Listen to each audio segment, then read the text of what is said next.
Ok, hola Ricardo, es para mí un gusto tenerte aquí invitado en nuestro programa de radio Juegos de Seducción. Para mí es muy placentero volver a encontrarme contigo después de un buen número de años en los cuales no nos veíamos y con Ricardo me conozco ya hace cerca de, no sé, 12 años probablemente o 15 años, bastante tiempo. Y la vida nos ha dado muchas vueltas, pero en ciertos puntos clave de la vida nos ha vuelto a encontrar y este es uno de ellos. Les cuento algo de Ricardo. Ricardo es filósofo, tiene una maestría en teología y el motivo por el cual lo invité es porque tiene una historia bien interesante que contarnos y es que es un entrenador, es un Sifu en Jeet Kune Do, el arte marcial de Bruce Lee y he querido que Ricardo nos comparta en una conversación que vamos a tener a continuación, un poco de la filosofía, un poco del pensamiento de Bruce Lee, un poco de su camino personal de descubrimiento de las artes marciales y un poquito trabajar el concepto de juego interno y cómo el Jeet Kune Do nos permite lograr ciertos estados, que ya Ricardo nos contará. Ricardo, muchas gracias por aceptar esta invitación, bienvenido. Hola Álvaro, qué alegría volverte a encontrar en esta nueva etapa de la vida como tú lo planteas. Estoy en Australia, entonces este encuentro se hace realidad gracias a la tecnología y gracias a la buena voluntad, tanto tuya como mía, para este encuentro. Entonces te lo agradezco, muy dispuesto para colaborarte en todo lo que pues pueda. Muchas gracias por tenerme en cuenta. Bueno, Ricardo, yo quiero empezar preguntándote, ¿cómo descubriste tú el camino de las artes marciales? ¿Cuál fue tu camino para llegar a este encuentro con la filosofía oriental y más concretamente con la filosofía de Bruce Lee? Bueno, creo que mi historia no es muy diferente de la de la mayoría de los practicantes de artes marciales o incluso de la gente que termina apasionada con algún deporte o actividad. Y es que por lo general desde niños, fruto de esa exploración en los juegos o fruto del impacto de la televisión y tantas cosas, terminamos explorando, ¿cierto? Entonces, pues yo de niño practicaba artes marciales, me parecía interesante. Tal vez no tenía la idea más clara y más completa sobre el tema, pero pues, a partir de la diversión que me producía, lo hacía. Y primero una iniciativa de juego, de diversión. Después vi la necesidad en mi vida de, oye, yo quiero aprender esto. Entonces había que vincularse a alguna institución, academia o escuela de artes marciales. Y desde los 11 años, formalmente me vinculé a una escuela de artes marciales. Y durante toda mi vida estuve entrenando distintas artes, pues porque como ustedes saben, existen distintos estilos, ¿no? Estilos japoneses, estilos chinos, estilos de Filipinas, distintos países que tienen distintas artes marciales con distintos bagajes culturales. Y bueno, como todo apasionado en el tema, exploré muchos estilos. Y algún día tuve la oportunidad de conocer a una persona que practicaba este arte. Resultó que era uno de mis compañeros de estudio en la universidad y bueno, de un nivel altísimo, ¿no? Él era una persona que venía de otro país, de Tanzania, de África. Él se llama Emanuel Tirz Chacha. De pronto él va a tener la posibilidad de ver este video. Quiero aprovechar para darle las gracias, ¿cierto? Él ahora está en Argentina, es un sacerdote. Estaba estudiando para ser sacerdote y él me enseñó el Jeet Kune Do, ¿cierto? Me introdujo en este arte. Y bueno, tuve la posibilidad de aprender y de descubrir que yo quería seguir haciéndolo después, ¿cierto? Con el paso del tiempo tuve la posibilidad de viajar a los Estados Unidos, conocer y entrenar personalmente con varios de los discípulos originales de Bruce Lee. Eh, Puedo decir que entrené con la mayoría de los que están vivos y fui certificado por dos de ellos, el maestro Jerry Potit, que falleció hace un par de meses, y el maestro, el Grand Master Richard Bustillo, quien es actualmente mi mentor y mi maestro. Esto es como por ahora un primer, Ajá. ¿cierto? Brochazo al tema. ¿Cómo, cómo llegaste a Bruce Lee? Tú me decías que hay diferentes escuelas, pero ¿cómo fue ese encuentro con Bruce Lee? ¿Y qué ha sido lo realmente valioso para ti de la escuela en la cual tú eres maestro? Pues mira, cómo llegué a Bruce Lee, como les contaba, de niño, viendo las películas, ¿sí? Y pues bueno, él era un actor muy famoso. Yo no sabía que él era el fundador de un estilo o que tenía, digamos, como una perspectiva personal, sí, una idea, un sistema de... Para mí era un simple actor cuando era niño y lo veía. Y era muy, muy interesante ver cómo una persona de baja estatura, pequeñito, delgado, era capaz de derrotar Ajá, a los rivales más poderosos. Pienso que cualquier persona débil se va a sentir identificada con un personaje de ese tipo, ¿cierto? sí. Eh, Pienso incluso, y abordando el tema tuyo, cuando uno ve a veces esas comedias románticas estilo Hollywood, protagonizadas por personajes que no son Brad Pitt, que no son el más apuesto y el más bonito, que tú ves que estos muchachos terminan enamorados y, como decimos en Colombia, cuadrados, ennoviados con la chica más linda de la película, tú dices, no, pues si él lo logró, yo puedo lograrlo. ¿Por qué no? Es más o menos la analogía, ¿cierto? Ujú. Yo pienso que eso psicológicamente tenía un gran impacto en mi vida. Y era eso, era sentir que, pues, si una persona tan pequeña pudiera lograr semejantes cosas, tal vez yo podría hacer. Una idea, ¿cierto? Que va sembrándose en tu mente y en tu corazón. Ujú. Es cierta Ujú. esa historia que cuenta que Bruce Lee descubrió su deseo por perfeccionar su cuerpo y entrenarse desde que lo golpearon en el colegio. O sea, creo que hay una historia que cuenta que en el colegio era golpeado y recibió una tunda, una paliza impresionante. Y en ese momento fue el momento de ruptura y dijo, voy a entrenarme. ¿Es cierta esa historia? Sí. Pues, en términos generales, sí, muy parecido a esa versión que me acabas de compartir. Lo que sé pues, de la vida personal de Bruce, que lo he recibido por cuenta de sus discípulos y de tener contacto con su esposa y con su hija, es que él de niño era muy activo, muy travieso, muy, muy travieso, incluso un poco agresivo, ¿cierto? Busca pleitos, Ujú. pero no estaba muy interesado en las artes marciales. Entonces, algún día, porque se la pasaba con su grupo de amigos, entrando en la adolescencia, eh, dijo, ¿qué voy a hacer si algún día tengo que pelear y no estoy con mi gallada, ¿cierto? Con mi ganga, Sí. con mi grupo. Dijo, no tengo cómo pelear ni cómo defenderme si esa situación se llega a presentar.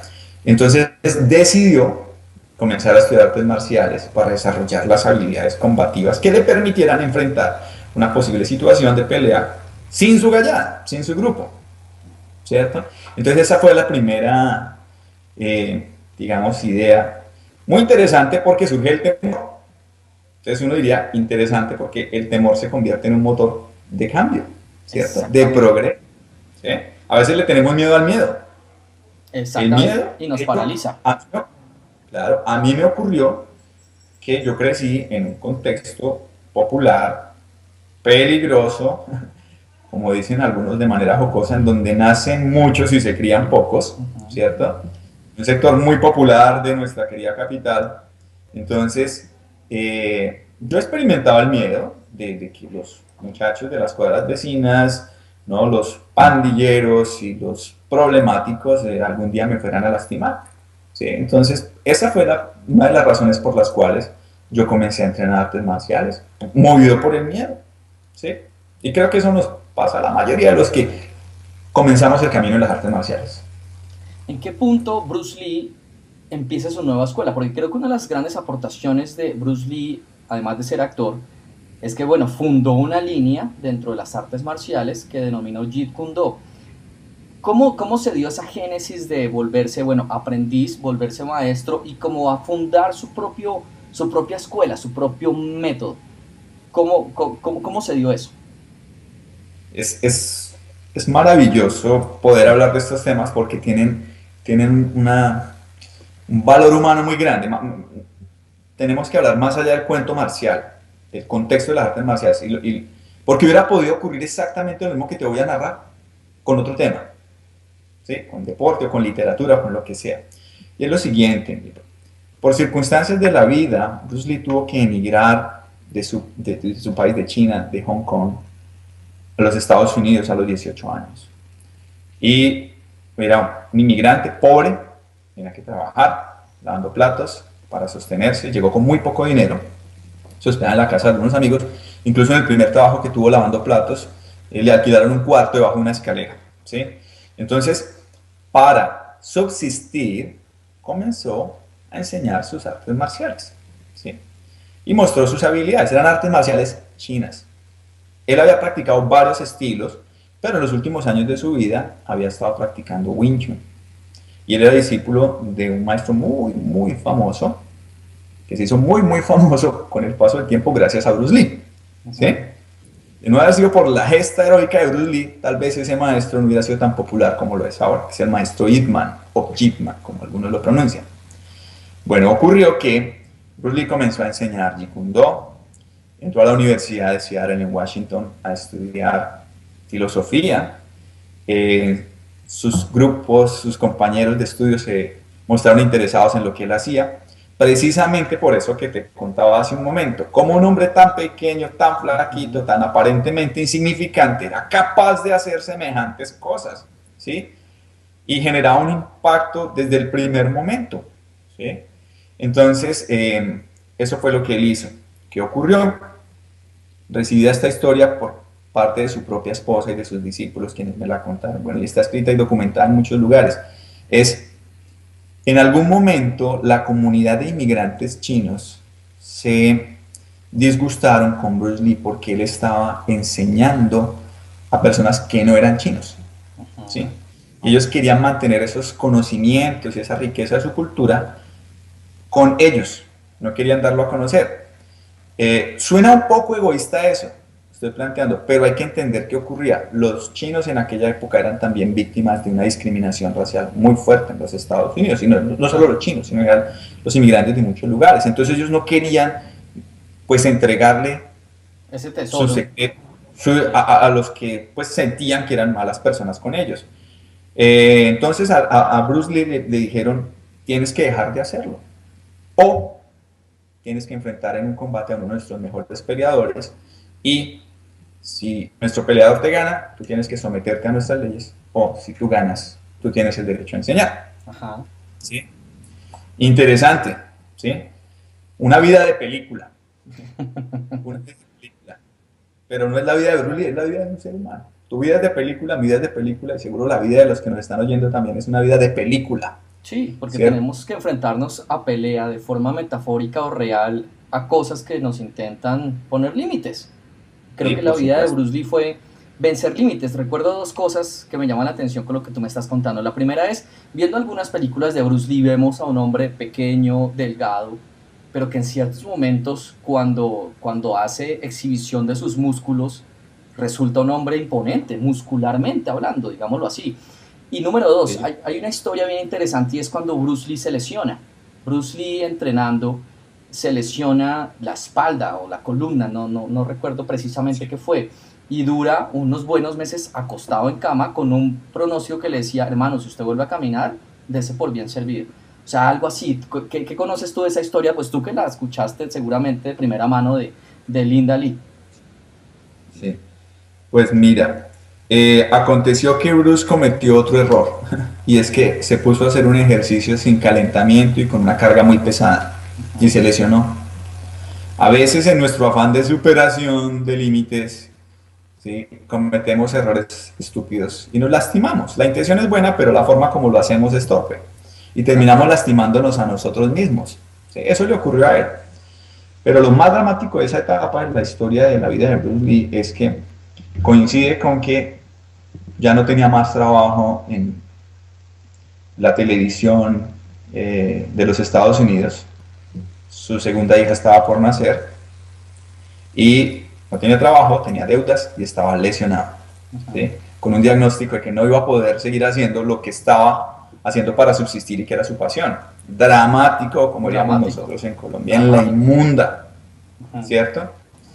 Entonces, hay una lección también muy bonita. Me cuenta mi maestro Richard Bustillo que en aquella época Bruce Lee cogió todas sus tarjetas de presentación personal y escribió una pequeña frase que decía walk on, que es ánimo, sigue adelante, voy a volver a caminar. Y ponía esas tarjetas en la mesa del comedor, en el espejo del baño, en la mesa de noche, en todo lado en su casa. Con eso él estaba inyectándose aquí la idea de voy a volver a caminar, walk on, ánimo, adelante. Y lo logró. pese al diagnóstico de los médicos que le han dicho que ni siquiera iba a volver a caminar, y logró ese estado físico mejor y superior al que tenía antes de la lesión. ¿Sí? Es una muestra de mucha fuerza De espiritual. la constitución espiritual que tenía Bruce Lee. Hay otra pregunta que te tengo y es respecto a eso. Se ha especulado mucho en la muerte de Bruce Lee, y yendo más allá de lo anecdótico, se dice que justamente esa lección le dejó algún tipo de adicción. ¿Es cierto que eso sucedió? Es decir, que le dejó como, no sé, cierta necesidad de calmantes y ese tipo de cosas, y que por alguna mezcla desafortunada fue que se fue prematuramente. No sé qué tú sepas de esa historia. Pues mira, sobre la vida y la muerte de Bruce Lee se ha dicho mucho, ¿sí? Ujú. Y de distintas fuentes. Para mí la fuente legítima han sido sus discípulos y amigos cercanos, como lo han sido mis maestros, y la esposa, Linda Lee, y su hija Shannon. Y bueno, lo que cuentan es que Bruce Lee estaba trabajando muchísimo, muchísimo, hacía muchas cosas al mismo tiempo, era director de las películas, era coreógrafo, era Sí, protagonista, era el que escribía, hasta llegó a tocar la percusión para algunas bandas sonoras, hacía de todo, ¿sí? ajá. Y tenía que entrenar además, y, bueno, mil cosas. Entonces, bueno, algún día se desmayó en la grabación de unas escenas. Estaba en Hong Kong, o por lo menos en Asia. Regresó a los Estados Creo Unidos, que se hizo estaba una en el serie juego de de la exámenes. muerte, ¿no? En la película esta del Sí, juego de la muerte. sí, Si sí, no estoy sí. mal, creo que la estaba haciendo las pocas escenas que Es- quedaron. exacto. Se desmayó, regresó a los Estados Unidos, le hicieron todo tipo de exámenes. Los médicos no encontraron nada, dijeron que tenía la salud de un muchacho de 20 años, que no había problema. Él regresó, continuó con su trabajo. Y después lo que aconteció en los últimos, el día de su muerte es que estaba con un dolor terrible de cabeza en la casa de una amiga, que era una actriz, Betty Kim Petty. Ujú. Él pidió una pastilla para el dolor de cabeza, le pasaron una pastilla que es un analgésico que se llama Equasig, que le generó una reacción alérgica. Por supuesto, él no sabía que eso iba a acontecer. Y bueno, en menos de 2 horas falleció porque se le inflamó una vena en el cerebro o algo así y murió. Eso es lo que se sabe de la muerte de Bruce Lee. ¿Sí? Recibí esta historia y bueno, por cuenta de los discípulos de él y de su esposa. Ujú. ¿Qué significa Jeet Sí. Kune Do? Dime, ¿Qué significa Jeet Kune Do? ¿De dónde Jeet Kune viene Do, esa...? sí, Jeet Kune Do es el nombre que Bruce Lee le dio al arte que él desarrolló después de ese incidente que les conté de la pelea en la cual él Ujú. ganó el derecho de enseñar, ¿sí? Él ganó el derecho de enseñar las artes marciales que él había aprendido, pero a través de esa pelea se sintió muy frustrado porque su desempeño no fue el mejor. Entonces comenzó a dudar de lo que él sabía, de Ujú. lo que él había aprendido de sus maestros, porque los resultados no fueron lo que él esperaba. Se demoró 3 minutos y terminó muy cansado. Entonces comenzó a sospechar de que algo en él no andaba bien y entonces dijo, tal vez tengo que mejorar e incorporar nuevas cosas. Y él sintió que estaba limitado por su propio estilo, ese que había aprendido. Y comenzó a incorporar elementos de otras artes de combate, de otras artes marciales, ¿sí? Ujú. Y al comenzar a hacer eso, fue donde desarrolló eso que tú decías hace un momento, esa nueva perspectiva, esa visión innovadora de las artes marciales. Porque en la escuela tradicional no se te permite que tú hagas cosas que no corresponden a tu estilo propio, Sí, a la ¿sí? Al ortodoxia, estilo que recibiste, maestro. Eso nos ocurre no solo con las artes marciales, sino con todo. con muchas dimensiones de la vida. Ujú. Eso acontece en el campo de la religión, acontece en el campo de la política, cómo es que una persona de línea conservadora en algún momento va a expresar intereses por algunas posturas de la línea liberal, viceversa, ¿cierto? Nos limitamos los seres humanos por muchas cosas. Entonces Bruce Lee comenzó a experimentar de nuevo eso. Primero, él se sintió limitado por su propia cultura, por sus maestros cuando le dijeron no puede enseñar. Ujú. Pero después la experiencia fue más personal. Comenzó a sentirse limitado por sus propias ideas sobre el arte marcial. Entonces Ujú. tuvo que renunciar y vaciar su mente, pues utiliza la figura de vaciar la copa Sí, para volverla a llenar, ¿sí? sé agua, mi amigo. Exacto, tenía que vaciar su copa Ujú. para poderla recibir, ¿no? Ese es el asunto, recibir lo nuevo, incorporarlo. La genialidad de Bruce Lee consiste en que comenzó a ser un explorador de otras artes marciales, de otras artes de combate, y adaptarlas al individuo. Entonces él descubrió algo muy importante, algo muy simple, muy importante, es que el individuo está por encima de todos los estilos, Ujú. ¿sí? Por encima de la religión está la persona, por encima de de la política está la persona, por encima de cualquier cosa está el individuo concreto. Entonces, él dijo, lo que yo voy a hacer es descubrir y desarrollar mi propia versión de las artes marciales, incorporando lo que es útil para mí, de acuerdo con mi talla, mi peso, la longitud de mis brazos, de mis piernas, con mis habilidades. Tengo habilidades para unas cosas, de pronto hay otras que no, para las que no tengo. Entonces voy a enfocarme en lo que funciona para mí. ¿Sí? Ujú. Eso es lo que hizo Bruce Lee, ¿cierto? Entonces, en el año de 1968, él decide ponerle nombre a esa perspectiva, a esa visión personal, esa aproximación a las artes marciales, y él utiliza la expresión Jeet Kune Do. Jeet Kune Do traduce el camino del golpe interceptor, ¿sí? Pero es solo un nombre que él utiliza para tratar de explicar su perspectiva, su nueva visión de las artes marciales. En el Jeet Kune Do no hay un sistema, no hay un ranking de cinturones, Ujú. no es un deporte, no hay competencias, nadie participa por torneos para ganar este o aquel trofeo o dinero, ¿sí? Ujú. Y el tema de los cinturones pues significa que nadie está encima de otro, ¿sí? Nadie puede pensar que porque tú estás en los niveles avanzados eres mejor que el que está empezando. Yo personalmente en mi historia de las artes marciales como practicante he visto más de una vez que un principiante sin la más mínima idea del tema es capaz de derrotar a Ah, un sí. avanzado experto. Ajá. Claro, porque el asunto es este, lo que llamamos principiante actúa naturalmente, Claro. actúa naturalmente. Y si se trata de pelear y de sobrevivir, tú actúas natural, tu instinto de supervivencia te da la pauta. Pero Ujú. el experto, 10.000 ideas en su cerebro y tiene una memoria muscular que lo condiciona y lo limita y no le permite Fluir. ser agua, espontáneo, fluir. Oye, ¿Sí ves? qué interesante. Porque mira que en el tema que yo trabajo, que es la seducción, los teóricos, bueno, si se puede llamar así, se limitan mucho por muchas teorías y hay técnicas y técnicas y cada uno que sale y emerge porque salen casi que a diario tiene una nueva técnica y se pierde un poco eso que tú has llamado el individuo, la persona y la adaptación que hace una persona del propio método. Entonces es algo que bueno, es complejo.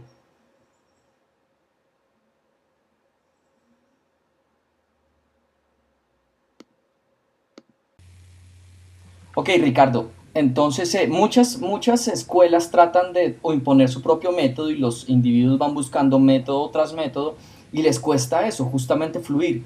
¿Cómo hacía o cómo hizo Bruce Lee? No sé si de repente eso esté dentro de lo que tú enseñas, ese arte de desprenderte de métodos, de límites, de barreras, del dogma. ¿Cómo se trabaja eso en tu filosofía de Jeet Kune Do?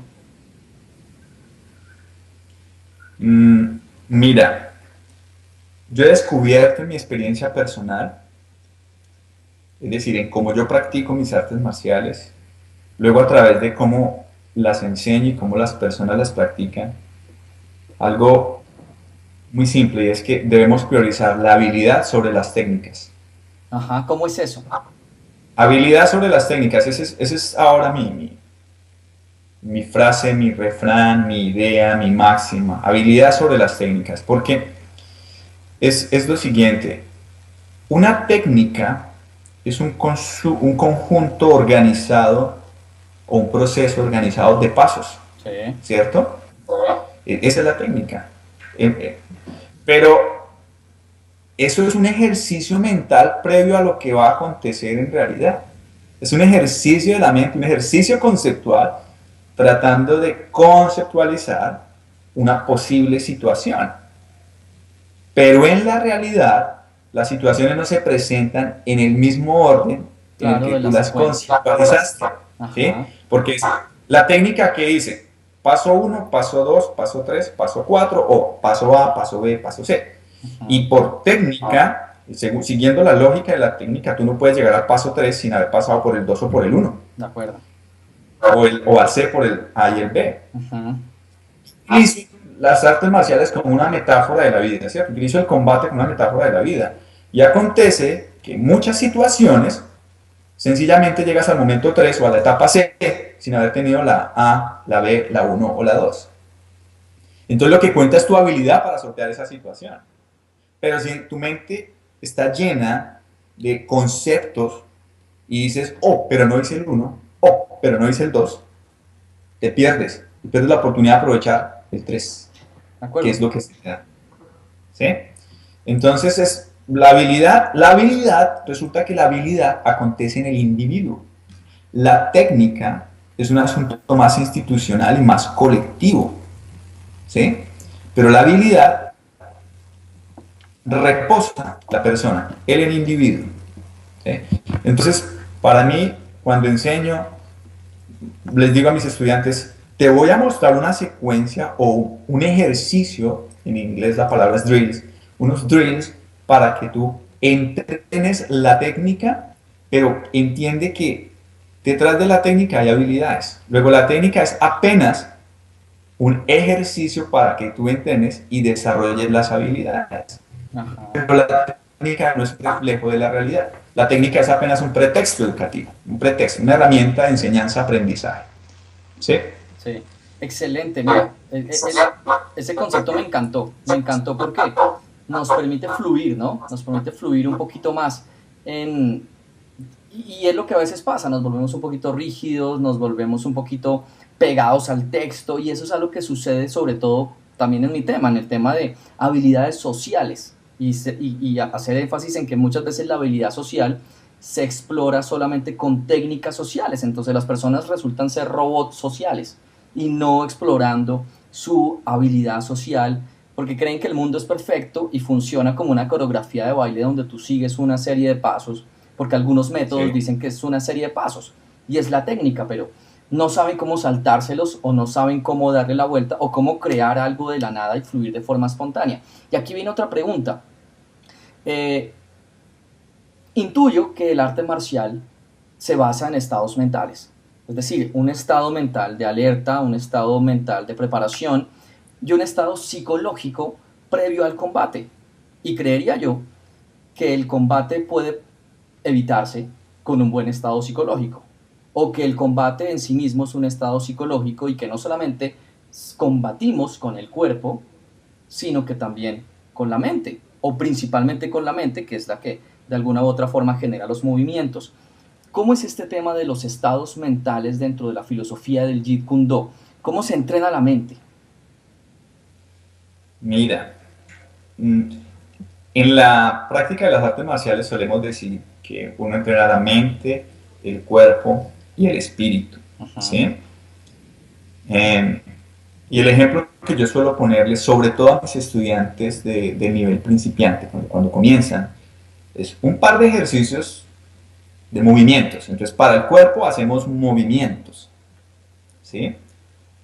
Para la mente, entonces, es cuando hablo un poco de un orden o una secuencia, lo que llamamos la técnica, ¿sí? Un ejercicio, pero es que tienes que entenderlo en la mente primero.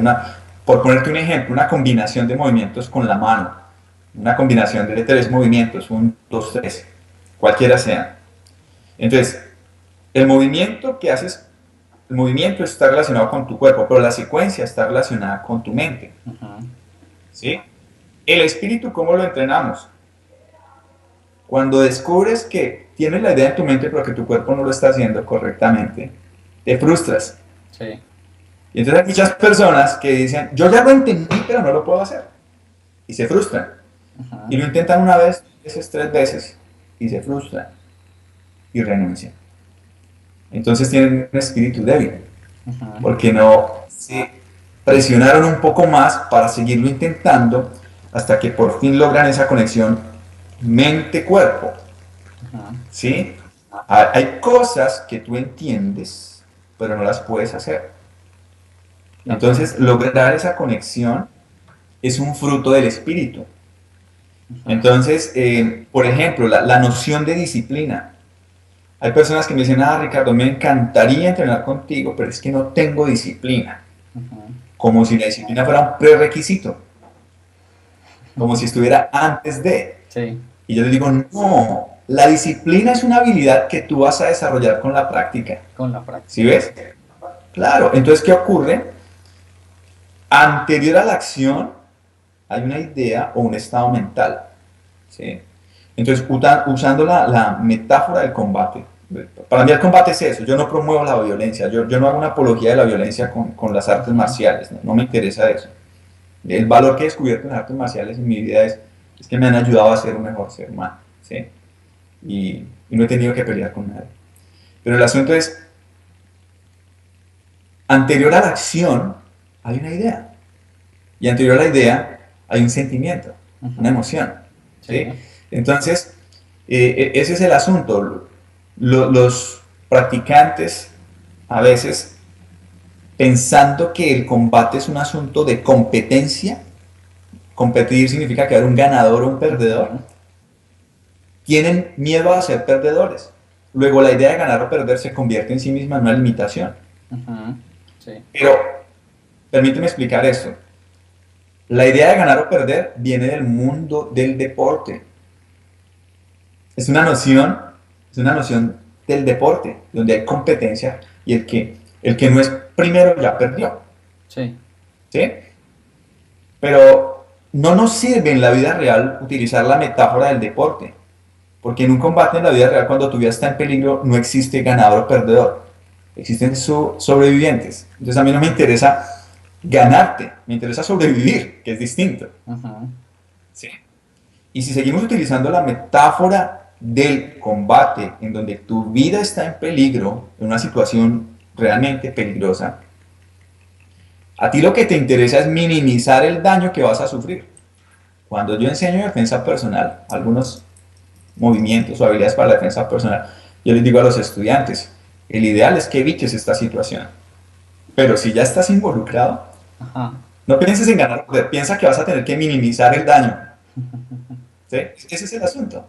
Suena Ujú. muy fuerte, pero es la realidad. ¿Sí? Es la idea. Luego, si tú estás pensando en ganar o perder, hay un asunto de ego porque a nadie le gusta perder. Sí, de O acuerdo. cuando tú no piensas en ganar o perder, cuando piensas en sobrevivir, ya corriste al ego. Ya no hay ego. Ujú. Entonces no vas a tener la carga del orgullo que te vas a decir, oh, qué mal me siento porque perdí. Aunque sobreviviste, eso va a ser suficiente. Es decir, una situación de peligro, sobrevivir es el logro, es el logro. Eso es lo que vas a buscar. Ajá. No sé si suena muy confuso, pero mi idea es tratar de traducir lo que podría ser una situación Ujú. de combate, cómo volver es una filosofía de vida que nos permita asumir, ¿m?, No, que la cotidiana. ha quedado claro porque digamos que puedo entender que, bueno, lo que me parece interesante es que desafía muchas de las convenciones que nosotros tenemos, ¿no? De alguna forma los orientales tienen una forma muy particular de pensar y por eso resultan tan atractivas las artes marciales o el budismo porque nos enseñan principios diferentes con los cuales asumir la vida y que por ejemplo en Occidente vivimos de afán, vivimos con el tema del tiempo, vivimos con un ego el cual queremos levantarle un templo, vivimos con el tema de la competencia y con el tema de la productividad. No sé, son algunas cosas que los occidentales nos molestan mucho y que nos hacen un poco infelices y que los orientales han logrado manejar a través de estas filosofías. Yo te tengo una pregunta. Mm, ¿Cuáles son los principios del Jeet Kune Do? Es decir, ¿existen alguna serie de pilares dentro de esta filosofía? Sí, sí, sí, sí, sí. Mira, primero es que en el Jeet Kune Do el individuo está por encima de cualquier sistema o estilo preestablecido. Ujú. ¿Sí? Es absoluto, eso es claro. Por eso para mí es una filosofía de vida maravillosa, ¿sí?, que trasciende lo que acontece en el momento del entrenamiento. Ujú. La persona es lo más importante. Segundo, la expresión honesta de la persona. Mira, permíteme seguir utilizando la metáfora del combate. Si tú estás en una pelea Ujú. donde tu vida está en peligro, luchando por sobrevivir, ¿quién va a decirte que lo que está haciendo está mal? O que se ve mal, o que es incorrecto, o que no es estético. Cuando se trata de pelear por tu vida. ¿Sí? Entonces, cuando tú te priorizas, dejas a un lado categorías morales, conceptuales, Estéticas. que están ligadas a las escuelas, a las culturas, y entonces queda el individuo, queda el individuo. Desnudo. Y el individuo es lo más importante, Ujú. ¿sí? Entonces, y tú te vas a expresar como tú eres, como Álvaro es. Cuando peleas por sobrevivir, eres tú. Nadie va a decir, uy, ese es el estilo de tal país o ese es el estilo de tal. No, es Álvaro. Ujú. Entonces Bruce Lee decía, no creo que exista el estilo japonés o el chino o el coreano. Decía, yo no creo en eso. No creo que haya distintos estilos de pelea porque todos los seres humanos tenemos dos manos, dos brazos, dos pies. ¿Dónde está la diferencia? Sí. ¿Sí? En esencia somos el mismo, luego existe un solo estilo. Sí, se trata de utilizar la noción de estilo, pero cuando tú dices estilo, vuelve y juega la tentación de conceptualizar y de poner límites. Exactamente. ¿Sí? Que impiden el fluir. Lo más importante es el individuo, Ujú. el individuo, el individuo que fluye espontáneamente en una situación que lo reta a sobrevivir. Pues para mí el combate es apenas una metáfora, pero hay situaciones en tu cotidianidad que te llevan a ese punto extremo, donde tú sientes, aquí me estoy jugando la vida, en esta conversación que voy a tener con mi jefe, aquí voy a ser yo, ¿sí? Sí. En esta solicitud que le voy a presentar a esta chica, que no importa el estilo o la escuela filosófica, psicológica, no existe conductismo, no existe positivo, existes tú, Ujú. con tus habilidades personales. Y si ya las descubriste y si sabes quién eres, no importa ganar o perder, vas a ser tú. Y los resultados se van a manifestar. Ujú. Entonces, ese es el pilar fundamental en el Jeet Kune Do. Es apostarle a la individualidad, o que no es una apología tampoco del egoísmo, Sí. pero es entender. Si yo miro el mundo desde mis categorías, desde mi ser, desde lo que soy, ah, es eso. Nada distinto incluso de lo que plantea la misma filosofía occidental. El hombre es la medida de las cosas. Sí. Pero el hombre no es un abstracto, el hombre es tú, el hombre es Álvaro. Entonces Álvaro es la medida de las cosas para Álvaro. Sí, claro. Yo soy la medida de las cosas para mí. Entonces yo me paro enfrente tuyo y tú eres más alto que yo. Pero tú puedes decir, no, no, no, tú eres más bajito que yo. Ese cambio en la expresión es porque cada uno es la medida de las cosas para el mundo. Ese es el discurso. ¿Sí? Entonces yo me convierto en la medida de las cosas. Yo como individuo soy ese referente. ¿Sí? Te tengo una pregunta desde el método de enseñanza, desde, digamos, tu posición como maestro que enseña a estudiantes. Mm, ¿Cómo manejas el tema de generación de energía? Es decir, hay un tema que me está causando bastante curiosidad y que estoy estudiando personalmente, y es un tema de generación de energía, porque encuentro que muchos problemas de motivación, más que temas actitudinales o más que temas emocionales, son temas de energía personal. Y he descubierto que existen algunas diferencias entre individuos en su manejo de energía. Y te doy un ejemplo de lo que he visto de Bruce Lee. Yo soy muy inexperto en el tema de Bruce Lee, como te imaginarás, y lo que he visto de él ha sido en un par de libros y algunos videos, pero hay un golpe que me parece muy interesante, que es un golpe que es corto, es muy corto, digamos, en la distancia que tiene con el rival, es decir, no toma el impulso impresionante que tú esperarías en un golpe, pero el efecto de ese golpe, el golpe lanza a la persona. Creo que ha sido uno de los golpes por los cuales Bruce Lee se hizo famoso. Y el tema que a mí me pone a pensar cuando veo esos videos es el tema de la energía que existe entre un espacio muy pequeño, el pecho del rival y el golpe que da la persona, que da el Bruce Lee, o en este caso el entrenador. ¿Cómo manejas ese tema de la generación de energía? Porque obviamente, hablando pragmáticamente, hay golpes que son más duros que otros, pero el tema también va en el tema de la energía que tú generas, y esa energía se desencadena de alguna forma en algún tipo de golpe. Bien. Mira, uno de los conceptos revolucionarios del Jeet Kune Do es que, siendo el individuo lo más importante, en el proceso de enseñanza-aprendizaje, se trata de mostrar al atleta que ya tiene las habilidades, Ujú. ya las tiene, ya las tiene. Pero lo que vamos a hacer es ayudarle a descubrir cómo utilizarlas para el combate. ¿Sí? No es que no tenga las habilidades. Esta semana en mi clase del grupo de abuelitos a los que les enseño artes marciales, una señora estaba un poco como minimizada, nerviosa, porque decía, yo no puedo hacer todo esto. Y Ujú. estábamos haciendo una secuencia básica de 5 movimientos con unos sticks, con unos palos. Y estaba angustiada. Dijo, es que yo soy descoordinada. Ujú. Le dije, ¿tú manejas carro? Me dijo, sí. Le dije, entonces no eres descoordinada. Porque tú con una mano haces una cosa, con la izquierda haces otra, Con los con pies. la cabeza, los ojos, estás mirando al frente, los pedales, cambias la emisora, utilizas las palancas de las luces. Entonces no eres descoordinada, tú ya lo eres. Yo te voy a ayudar a descubrir cómo puedes utilizar esas habilidades que ya están en ti para el combate. ¿Sí? Ese es el asunto. Entonces, en mi experiencia, ¿qué hago?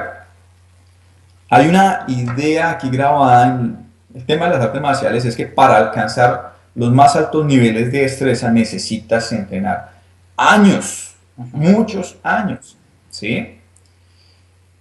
Sí y no.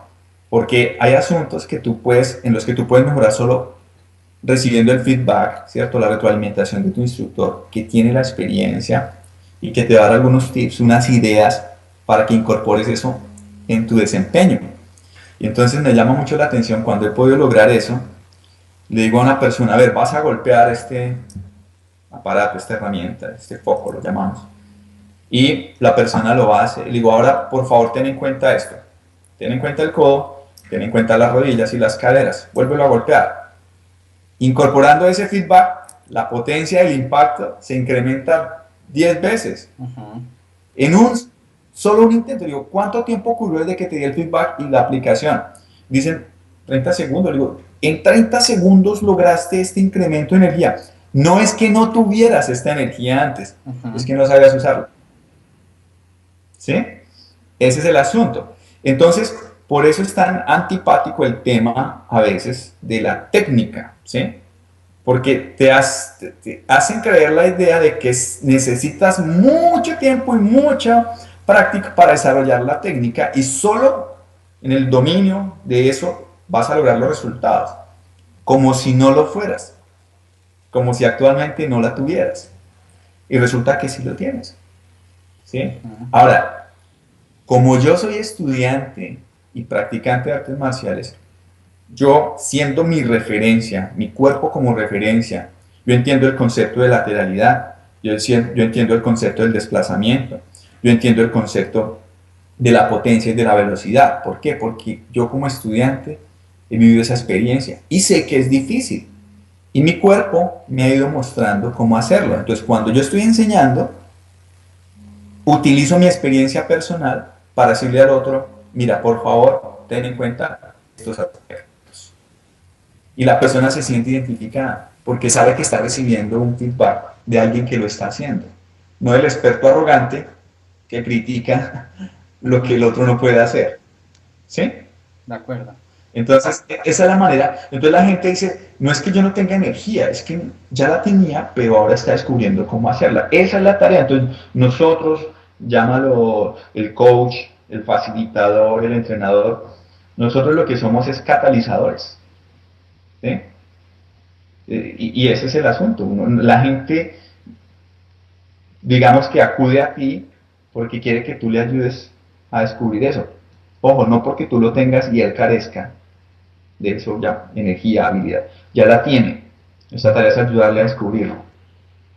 Te voy a contar una historia. Yo llegué a interesarme por Bruce Lee a partir de un texto que nada tiene que ver con artes marciales. Se llama Presentaciones Zen. Es un texto escrito por un americano que está en Japón, que se llama Guy Reynolds.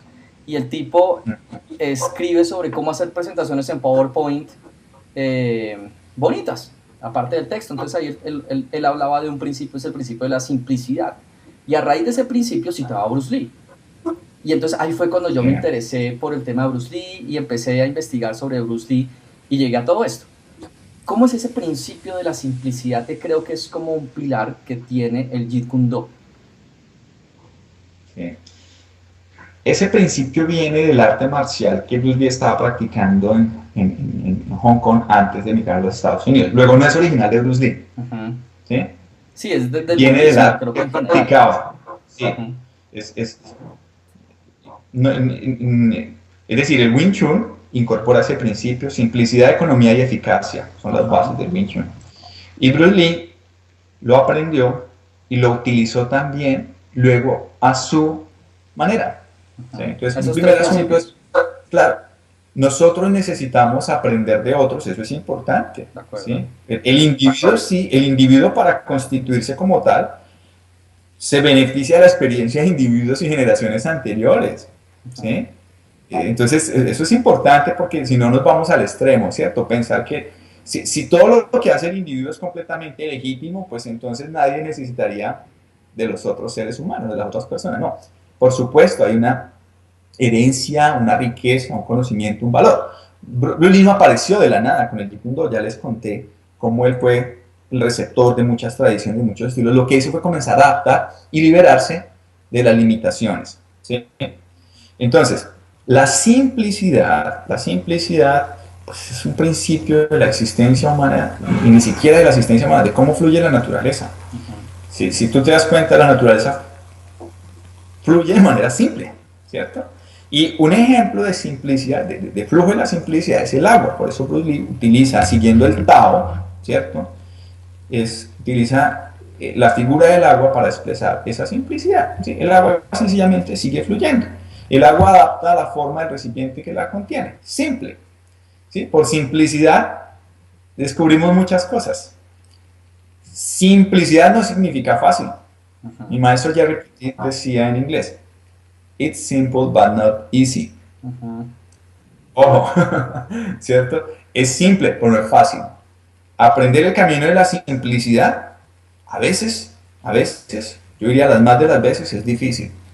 Porque nuestra mente quiere siempre complicar las cosas.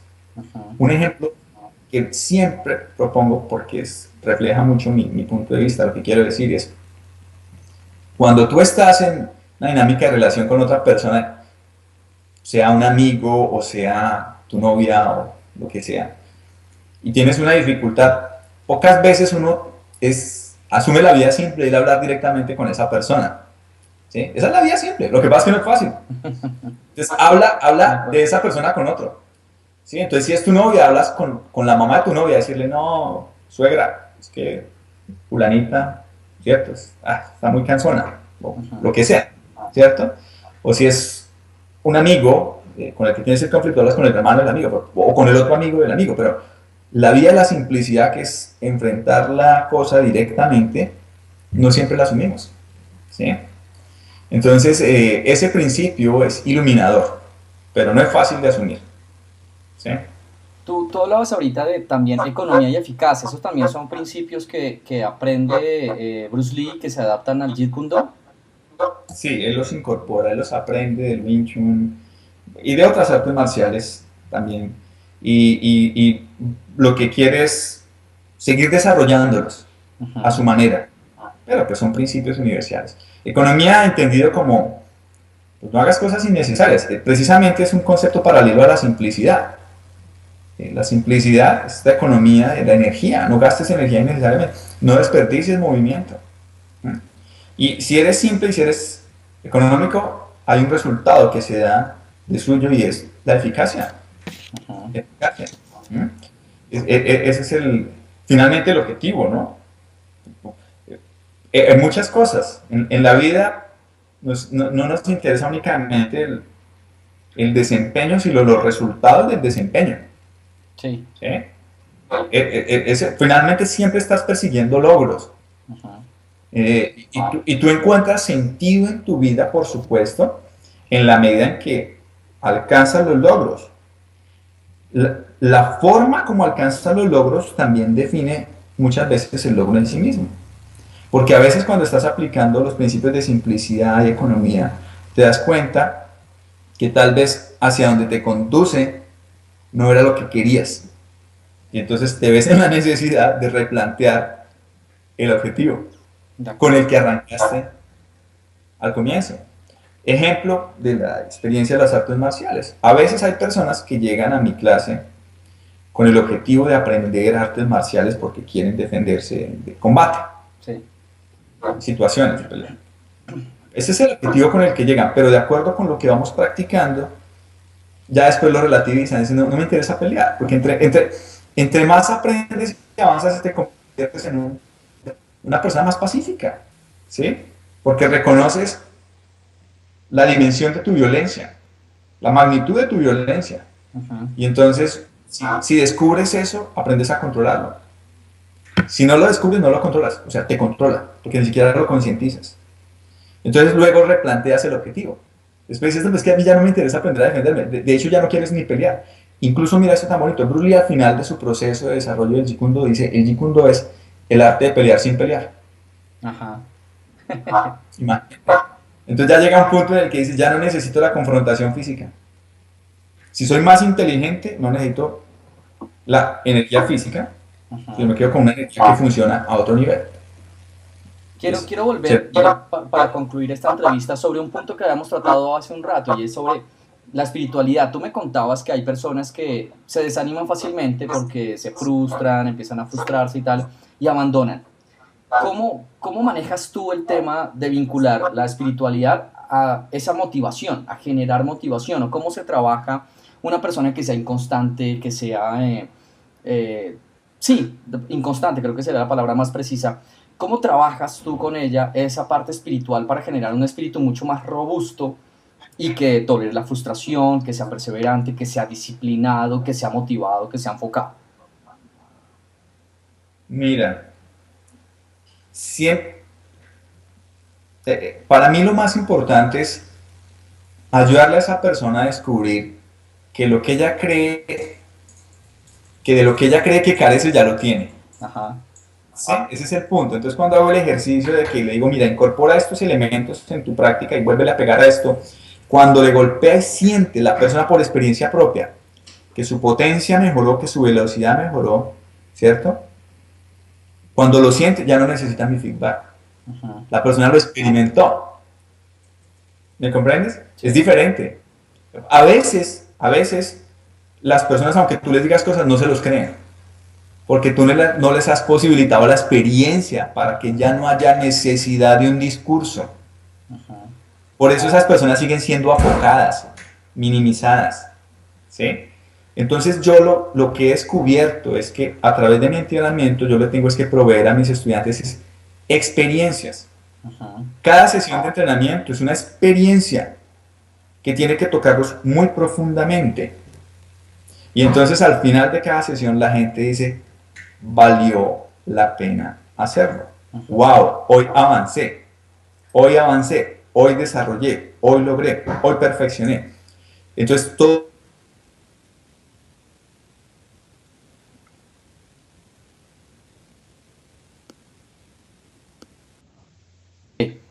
Eh, Te quiero hacer una última pregunta y es la siguiente. Estábamos ahorita hablando de que el feedback a la persona y la experiencia es lo que le provee ver que puede llegar más lejos, ver que muchas de las habilidades las tiene adentro y que simplemente las está desplegando y que gracias al feedback se da cuenta en la experiencia que no es una teoría, sino que es real. ¿Cómo tú enseñas a que el Jeet Kune Do no se quede en en el salón de entrenamiento, sino que trascienda la vida? ¿Cómo es ese Jeet Kune Do que va hacia ser un estilo de vida? Hablemos del estilo de vida de un maestro de Jeet Kune Do. mm, la sesión de entrenamiento es un punto de partida, ¿sí? Entonces, desde que la persona encuentra mi nombre en internet o alguien le cuenta y le genera el interés, ¿sí? Desde que me llama, me contacta por el teléfono o me manda un email, esa es la primera oportunidad que tengo yo para demostrarle a esa persona que el Jeet Kune Do es más que un Ujú. simple método de entrenamiento de artes marciales y que además es diferente a al enfoque tradicional. ¿Sí? A mí nadie me tiene que llamar maestro o sifu. Algunos estudiantes por iniciativa personal me llaman sifu, que significa profe, maestro, instructor. Ujú. ¿Sí? Otros no lo hacen y no pasa nada. Entonces ya sienten la diferencia comparado con los estilos tradicionales. Sí. Entonces siempre le apuesto a construir relaciones, aún desde Colombia con mis estudiantes, y ojalá que vean este video. Otro saludo para ellos, todos y cada uno. Hacíamos la celebración del amor y la amistad, celebramos Navidad, celebramos muchas cosas, precisamente para trascender ese aspecto de la práctica del arte marcial. Entonces es la dinámica de las relaciones humanas porque el individuo es lo más importante, la persona es lo más importante. Entonces, otro asunto que para mí ha sido clave es hacerle sentir a las personas que eh, pues yo lo siento así también, es la magia que le pongo a mi vida y es, no es casual que nos hayamos encontrado. Ujú. ¿Sí? Por algo estás tú acá, por algo será. A mí me gusta mucho esa idea loca del efecto mariposa, de esas pequeñas cosas que parecen insignificantes, pero que cuando tú las haces, cambian tu vida. La cambian por completo, la cambian por completo, pero uno no sabe.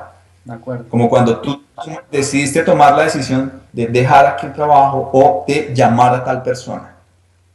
Luego con el paso del tiempo dices, si yo no hubiera llamado, no me hubiera casado con esta chica, ¿qué me iba a imaginar que esa persona a la que llamé me iba a invitar a la fiesta o a la reunión o me hubiera conseguido el trabajo donde te conocí, a la esposa? ¿Sí? Entonces, yo creo eso porque es lo que ha acontecido en mi vida. ¿Sí? Y la prueba es esto, Álvaro.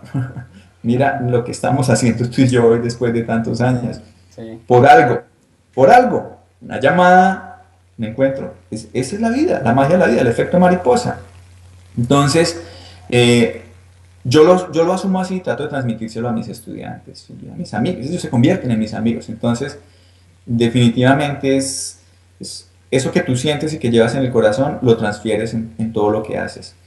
Entonces, luego, cuando construyes la dinámica de amistad, ¿sí? Trascendiendo el lugar del entrenamiento, la gente puede ver que efectivamente tú estás tratando de aplicar eso que decías en el momento del entrenamiento Ujú. en tu vida diaria. Pero si tú no permites ese contacto, nadie lo va a ver. Y entonces te quedaste solo en un discurso formal. Sí. O tienes una expresión con mucho respeto, pero es como se dice en Colombia, el cura predica pero no aplica. De acuerdo. ¿Sí? Es un discurso en un escenario, en un contexto, Ujú. pero tiene que verse en otro lado para que nadie te diga, oye, tú dices pero no aplicas. Porque cuando yo estoy dando la instrucción a la clase y estoy hablando de que hay que desarrollar fuerza y no muestro mi fuerza, no la fuerza física, sino los otros aspectos de la vida. De hay que fluir con la vida, la simplicidad, y no lo estoy haciendo en los otros aspectos de mi vida. Independiente que haya testigos o no, en el fondo yo sé que todavía no lo estoy aplicando. Y entonces mi vida no se transforma. Y si mi vida no se transforma, tampoco tiene la posibilidad de ayudarle a los demás seres humanos a que transformen las suyas. ¿Sí? Entonces, para mí siempre es autenticidad, honestidad. Ujú. Sí, pues, ser tú mismo siempre en todos esos escenarios. Ricardo, pues nada, muchas gracias por este espacio tan valioso de aprendizaje que hemos intercambiado. A mí personalmente me has enseñado bastante en esta sesión que hemos tenido hoy. Me voy con muchas cosas bien bonitas y mucha más curiosidad. Creo que la idea de estos espacios es generar la curiosidad de que sigamos profundizando, de que sigamos siguiendo nuestro instinto. Si algo creo que ha vinculado nuestras vidas es que hemos estado en cosas y hemos recorrido caminos que antes no pensábamos que fuéramos a recorrer, pero la vida nos va llevando frente a ese punto. Y otra cosa que me parece importante y que valoro de lo que te he conocido es que actúas, eres una persona que actúa. Y eso es un principio que, aunque suena muy simple, implica muchas cosas. Y muchos de los elementos que yo he visto con las personas que trabajo es que les cuesta actuar. Saben el principio en su mente, pero el paso a la acción es una cosa bien complicada y es algo que a mí por lo menos ha representado los principales cambios en mi vida se han debido a acciones incluso muy pequeñas, como tú hablabas ahorita, comprar un libro, hablar con una persona, hacer algo y luchar contra esa resistencia a actuar, porque cuando uno va a hacer ciertas cosas que parecen ser importantes o uno intuye que son importantes, existe una cierta resistencia. No sé si tú lo has experimentado, pero existe un poder de fricción impresionante que te dice eso no va a funcionar, eso no va a ser así.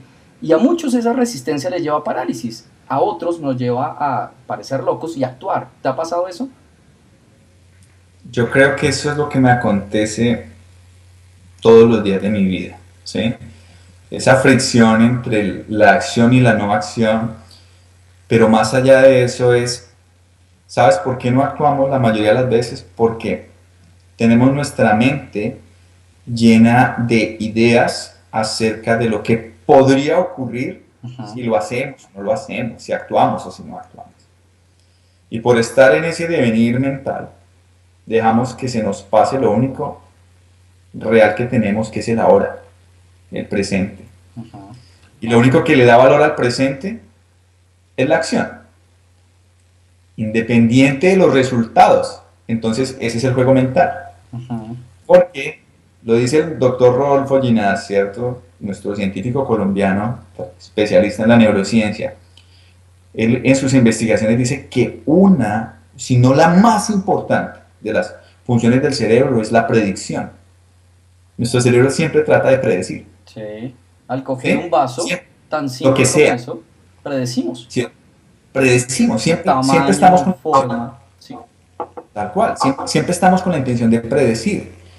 Y como estamos cargados de ideas erróneas de nosotros mismos, sobre nosotros mismos, a veces las predicciones que nuestro cerebro hace son negativas, devastadoras, porque tenemos en la mente la idea de ganar o perder, correcto o incorrecto, éxito o fracaso. Esas dialécticas Ajá. occidentales que nos arruinan la existencia. Entonces, claro, nos minimizamos y no actuamos.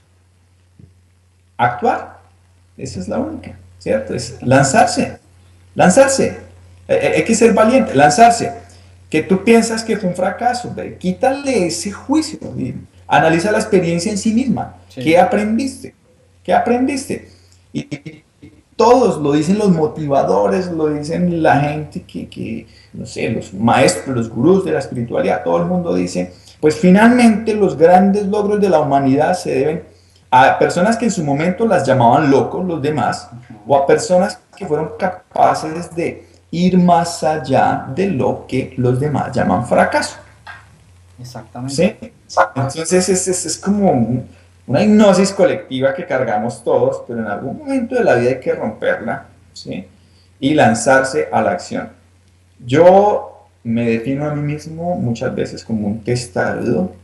Me cuesta mucho trabajo hacer o detenerme cuando otros no creen en mí. Por el contrario, tal vez por ego, seguramente, me exijo a mí mismo por lograrlo, por lograrlo, ¿sí? Y si alguien me dice, usted no va a ser capaz,